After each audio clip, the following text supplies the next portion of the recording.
வணக்கம். நான் தான் அக்பர். ஹிமாயூனுக்கும் ஹமிதா பானு பேகம் ஆகிய இருவருக்கும் மகனாக பிறந்தேன். மேலும் எனது தந்தையின் இறப்புக்குப் பின்பு 14 வயதில் அரியணை ஏறினேன்.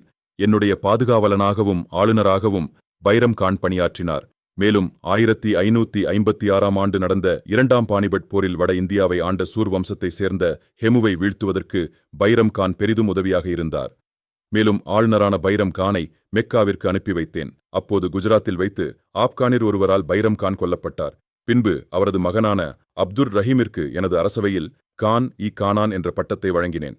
பின்பு எனது பேரரசை விரிவுபடுத்துவதற்காக படையெடுப்பு, திருமண உறவு, ஆட்சி கைப்பற்றல் போன்றவற்றில் கவனம் செலுத்தினேன்.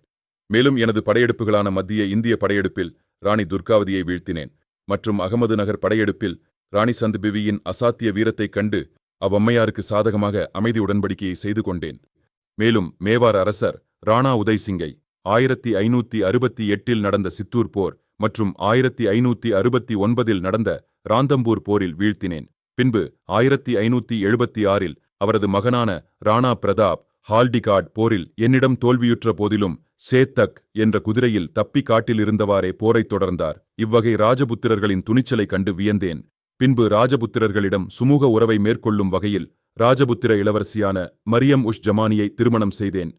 மேலும் இந்து மக்களின் மீது விதிக்கப்பட்ட ஜிசியா வரியை ரத்து செய்தேன் மற்றும் புதிய தலைநகரான பதேபூர் சிக்ரியை உருவாக்கினேன். மேலும் இந்த நகரில் இபாதத்கானா என்ற வழிபாட்டுக் கூடத்தை உருவாக்கினேன். இங்கு அனைத்து மத சிற்றரசர்களும் உரையாடி டின்-இ-இலாஹி என்ற மதத்தையும் சுல்-இ-குல் என்ற கொள்கையையும் அறிமுகப்படுத்தினேன். மற்றும் முதலில் மன்சப்தாரி முறையை அறிமுகப்படுத்தியதும் நான்தான். பின்பு 1605இல் இறந்தேன். எனது கல்லறையை ஜஹாங்கீர் ஆக்ராவிற்கு அருகில் சிக்கந்திராவில் அமைத்தார். பின்பு ஜஹாங்கீரின் ஆட்சி தொடங்கியது. நன்றி.